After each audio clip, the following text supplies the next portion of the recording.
most from the care that we can give.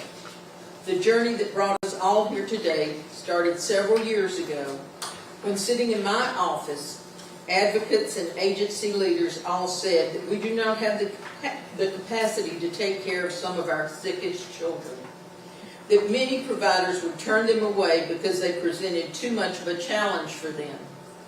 Well, if you know me, and some of you do know me, you know that there is no challenge that's too great when it comes to protecting children. So we got to work. I asked how much it would cost to make this happen, and we got it in the budget, because they don't like that look I give when they tell me no. Of course, it wouldn't be that easy, but I'm proud to say, through the efforts of those you see here today, we made it happen.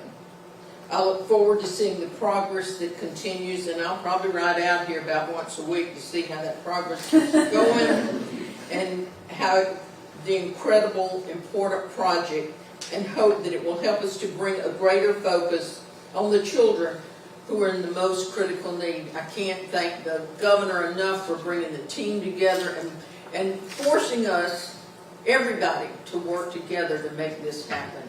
It is, when it goes up, I'm going to probably be there standing at the door, being the door person. You know, because I don't have anything else to do right now, so I can just open the door. But I thank everybody that's been a part of this. And now I want Jeremy Barr, President of Recovery Solutions, to come forward, wherever Jeremy is over here, and give us a word. I will. It'll be brief. Brief, and I'm a brief. For me. I'm for one to say for set. I marked for set. Hey, thank you, everyone. My name is Jeremy Barr. I'm President of Recovery Solutions. It is honoring and humbling to share the stage with this group of individuals. Recovery Solutions, we partner with agencies like DMH across the country, and if I could share one thing out here for people to remember, it is nothing short of miraculous to see a state rally around a cause like this. And so, Governor, hats off to you and your team, but to bring together so many different parts of state government to solve a single problem. It takes incredible political will, it takes commitment, and providing these services to some of the most challenging, vulnerable populations is a noble calling. So, you know, the Governor's Office, DJJ, DMH, HHS, the Child Advocate's Office, and we are humbled again to sit here and help you deliver this. This is our second public-private partnership with the Department of Mental Health, and we really just cannot be prouder to help renew this critical infrastructure to increase access to care for individuals that need it most, and to be along this part of the journey with you. So with that, I will turn it over next to Amanda.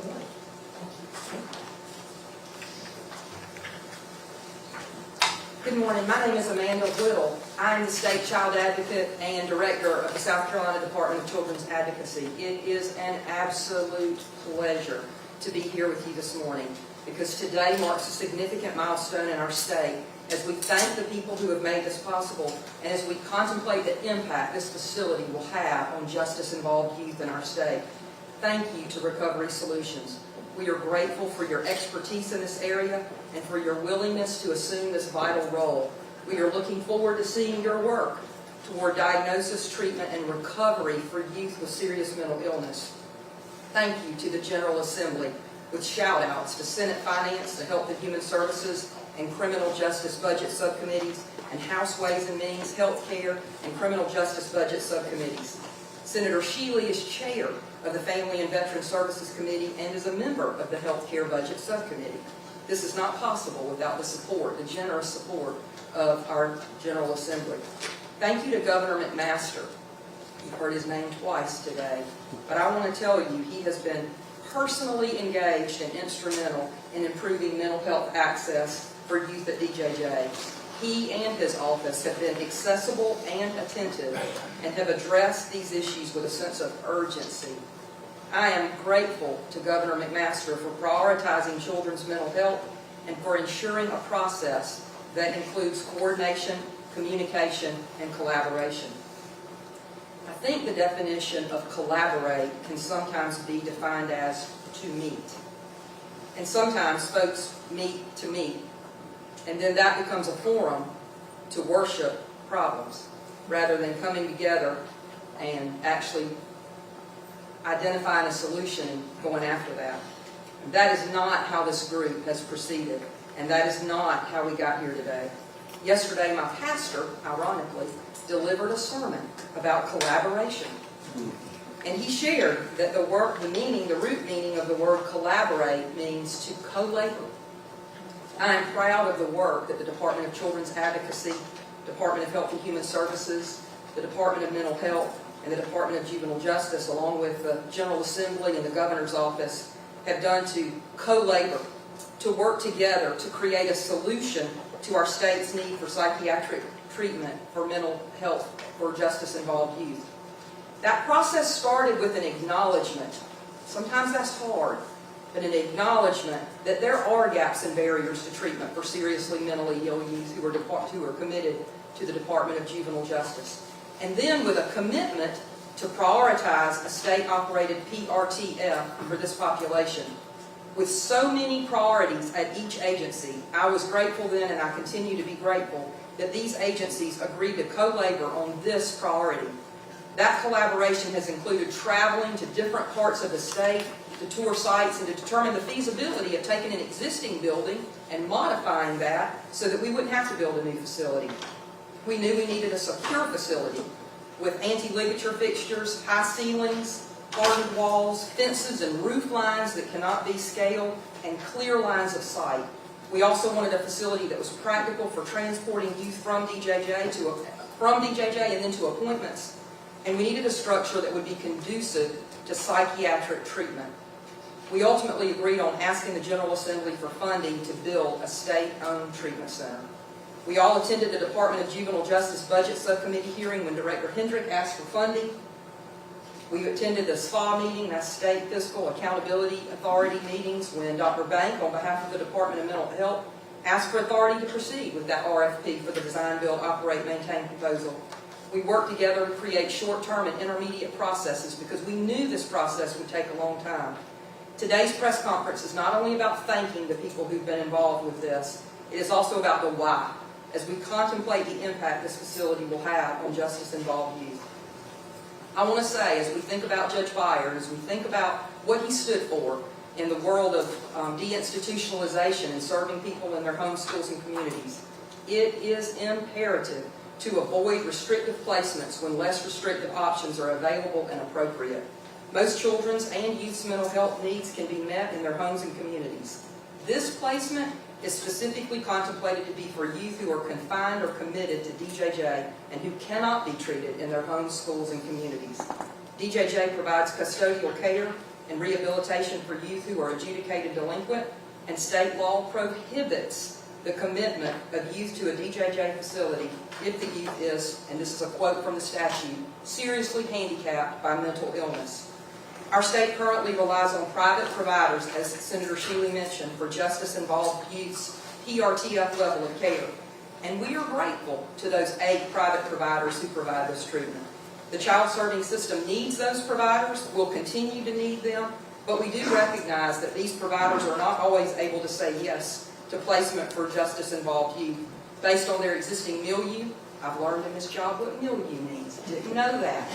Milieu, the group of children they already have there, the people they're already treating, and based on the specific youth's behavior and needs. We also know that pursuant to state law, youth who are committed to DJJ will be released on or before their 22nd birthday. So our state has not only a duty, but an incredible opportunity to provide not only behavioral rehabilitation, but also psychiatric rehabilitation for justice-involved youth. The William Byers Treatment Center is designed to improve outcomes for youth by setting them on a path to recovery that promotes a healthy, productive, law-abiding future. Thank you again to Governor McMaster and his office, to Senator Shealy and members of the General Assembly, to my fellow state agency directors and their teams, and to Recovery Solutions for your commitment to the psychiatric rehabilitation of our state's justice-involved youth. I am happy to celebrate today's important milestone with you toward creating this integral part of the state's overall mental and behavioral health continuum of care. This is a monumental success story of what well-informed, motivated, and co-laboring members of the community and state government can do for the people of South Carolina. It is my pleasure to now introduce to you our state's Director of the Department of Juvenile Justice, Ms. Eden Hendrick.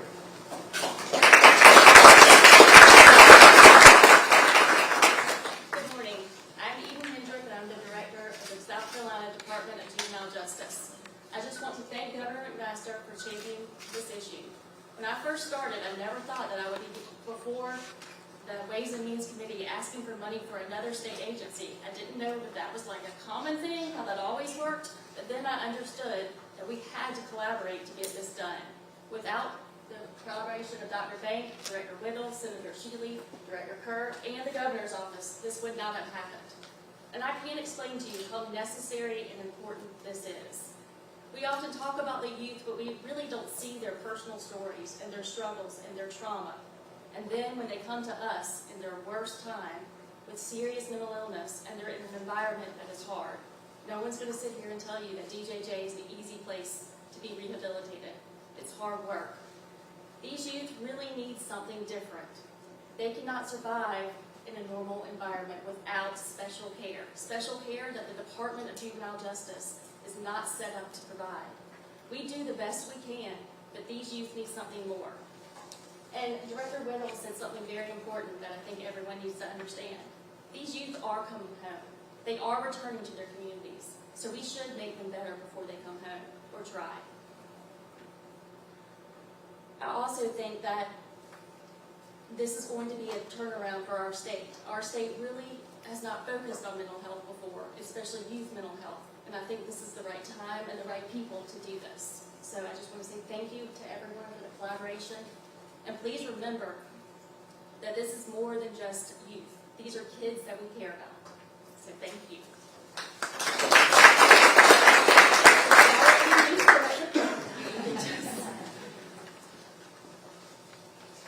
Well, good morning, everyone. It's a pleasure to be here. Thank you for having me. Senator Shealy, almost 4 years ago now, when I came back, I think I sat in your office, and this is one of the first priorities you handed to us. And so 4 years later, here we are. It is a long time coming. It's not a day. Governor, without your encouragement and your pushing and prodding and your interest in this, I do not think it would happen. So thank you very much for your vision and leadership. This is a good day. It's a good day because you're getting to witness state agencies coming together for the greater good. You don't always see that. It's a good day because you're going to witness public and private partnership at work. This is how we need to look at South Carolina and engage private sector with public sector to do better things for our citizens. It's a good day because justice-involved youth are going to have some hope. Their families might have some hope. We're going to put them in the right setting for the right care. But it's also a good day, and I want to express this carefully to DMH and others.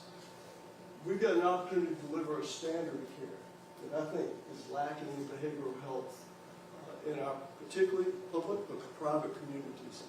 I want y'all to focus, please, on delivering that standard of care so we can deliver better care to our citizens. But finally, it's also a good day because there's a tremendous opportunity for us. This is just one piece of the puzzle. We are putting children that have gone into justice-involved situations into a setting where we hope we give them a better chance, right? We've got to do community care to keep them out of that justice-involved situation. So I hope we don't stop here. I'm looking forward to greater things to come. And with that, I'm going to introduce you. I am. I'll stand down and let the person that needs to speak the most stand up. So thank you.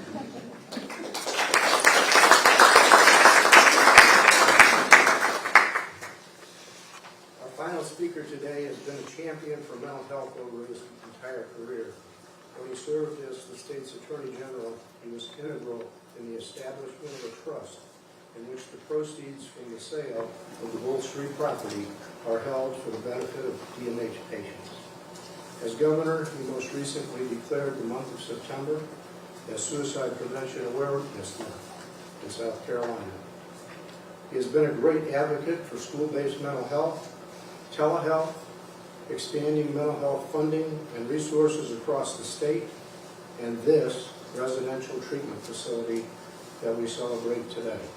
Please join me in welcoming Governor Henry McMaster.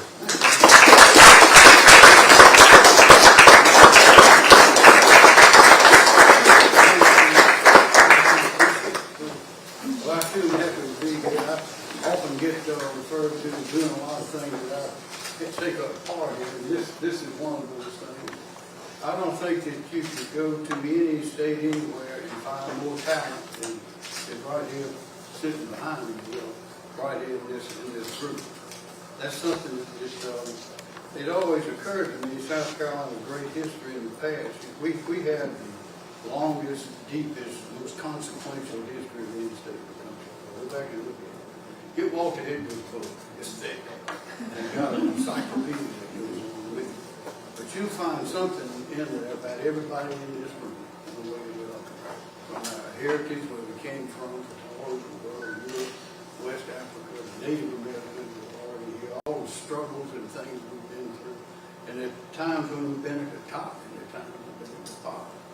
In our organization of this mental health and all that goes on with it, we've been recognized, unfortunately, as being at the bottom.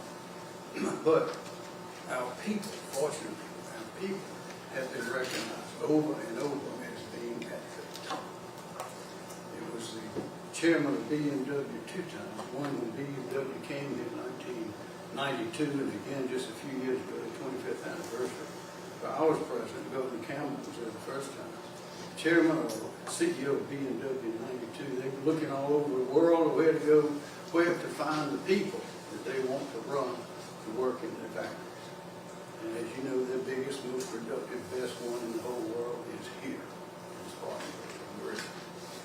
But the chairman back then said that they all had their assistants and aides trying to decide, and meeting with those of Governor Campbell. They've been to other states as well. And they just couldn't make up too much noise. So the governor and the CEO went over to the pool house at the mansion, sat down, just they and each had an aide with, and they probably had a cocktail or a Coca-Cola or something. And it was written, and I read the leader, the CEO of him, said that we pulled out a cocktail napkin and scratched out a couple of sentences and shook hands. He said, that's when the deal was made. That's when the agreement was made to come to South Carolina. Fast forward 25 years of CEO of Spartanburg, the 25th anniversary, where, by the way, they make a brand new BMW every minute in 3 or 4 seconds. So there's plenty of them out there for you. He said that South Carolina's a handshake state. He said, I'd rather have your hand in mine and your word than a signed contract. Now that means something. And that got me to thinking. So I started going deeper and deeper into our history. And you see that all these people in these different places started with the French and the Spanish fighting in the 1500s down, claiming this whole area. They named a bunch of Port Royal, all those are all names from St. Helena, that's the Spanish. But we've been through everything, hurricanes, wars, everything, and we have survived and we have thrived. And not only have we thrived, we persevered, but we are now headed to the top of our game. But we have a lot of assets. And these leaders from around the world, I think, see them a lot better than we do. We get accustomed to it, and we don't realize how good we have it. But from the mountains, the oceans, the marshes, the forests, the live oaks with the moss, and all of those things, we have good temperature, lots of very fertile soil for farmers, beautiful lands, all those assets. And we've built some with roads, highways, buildings, some laws and tax structure. But they're always, these people I talk to, always come back to the people. It's the people who make the difference. So we've got a lot of people. We've got a crucible that has made and is making the kind of people that leaders from around the world want to depend on people to work, to be loyal, to do the right thing. They come to South Carolina. It was Mark Clark, who was a 4-star general in World War II and later president, said, said there's more patriotism for square inch in this place than anywhere in the world. So what are we going to do with that? We've got something that's producing people, whether they come in recently or came a long time ago and developed this culture that we have, this attitude. What are we going to do? We're losing something. We're losing the young ones. So we cannot afford to do that. And towards that end, we've been putting law officers in the schools, getting mental health counselors, all of those kind of things. But this what we're doing here today, I believe, and reorganization that we're doing in various agencies, we've studied it to see how to do it. I think this will send us right straight to the top. We've got to protect the land, we've got to protect the water, we've got brain power all over the place. You go to these research universities, go to the best technical college schools in the whole world, those are houses, everybody knows it. We've got everything we need. We cannot afford to lose any of these young people. That's why this is so important. And you know, there was one time when we were at the top of the country. In 1825, when we built the asylum over on Wall Street. That was either, I think, the second such state-supported mental institution in the United States. We've been ahead. We had the first commercial railroad in the United States. We had the largest electric, the mill where the State Museum is now is the first all-electric powered mill in the world. Y'all know that? Many times, my point is we have the opportunity, the history, the nature of everything's given us to really have a great, great place to live, work, and raise a family. So like the loving Spoonful once said, sometimes you have to finally decide. And we have finally decided what we're going to do. And also Buffalo Springfield, you remember that, saying something's happening here, what it is, not exactly clear. Well, it is clear what's happening here. And we are going like straight to the top. There's nothing holding us back. And I want to urge all of you, take a look at that history. Think about it. Think about where you fit into it. And convince your children that this is the best place in the whole world to live, work, and raise a family. When you live here, get educated, have children, you might want to go away to experience something someplace else. But do like everybody else is doing. Come on back. Because this is our state. It is a great, great place. I don't know why they keep on saying, well, that business just went south. It would look like to me, all the great